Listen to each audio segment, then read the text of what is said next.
Kasagaran, naging mga Ano? nga. Dato po, full na ako mga anak sila mga gusto. Hello guys, good evening. Nako karon sa Arcos naghilot.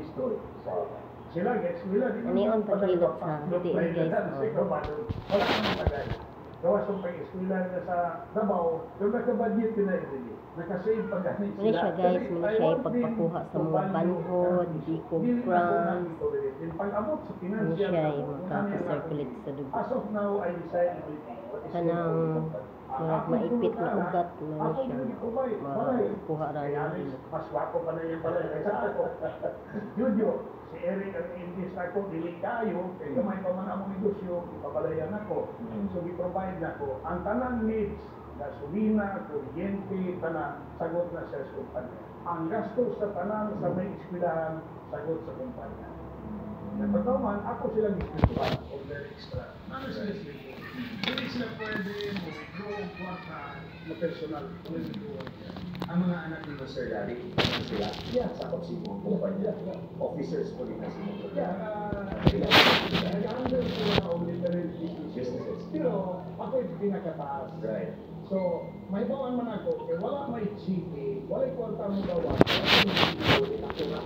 So, kaya bawa ko. Pag nagkuhan ko, kung question ko, pasalamat ko sa akong mga anak, kaya isunod ko sila na ako, wala yung problema. Kaya na may mga apo, awake ako, ako ganun ko din sa ila.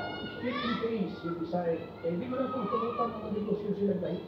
Pero karoon na ako ng gitubukan. Muna ko, I think this is the time. Una mo yun ako na una ang negosyo mong sarili, I will support you if it is worth to be supported. Right. Kasi ang akong negosyo, ang tanan na kong nakunda, equal ang ilang share staff ko ako talaga. Para wala issue, anak ko na ako, puros ko nagipanda. Di kinahanglan kung buutan ng anak, mas buutan ang ginikanan. Kung disiplinarya ng anak sa sarili, dapat mas disiplinarya ang ama. So, dapat ang mga anak mo look up sa ginikanan na ilang mo dilo, ilang mo pa mga asong nun ako ang gihimo sa akong ama. Kaya nga ako, kaya what is success? Success, hindi lang sa imuha. The definition of success from first, second, and third generation.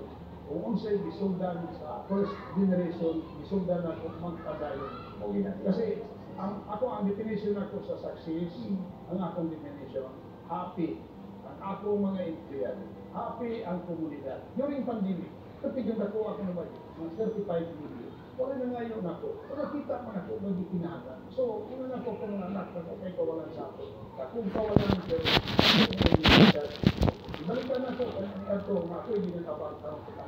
Kaming baha na karoon lang, 8.9 million na bayaran ako. Parang affected ako ni taga.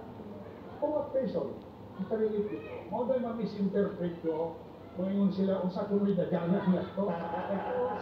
Mapolitika ka na. Mayon ang garo. Ang garo na panahon nila.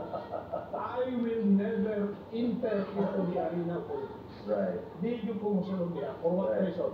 Mas dagahan ko matabang sa Pilipino kung dili ko politiko.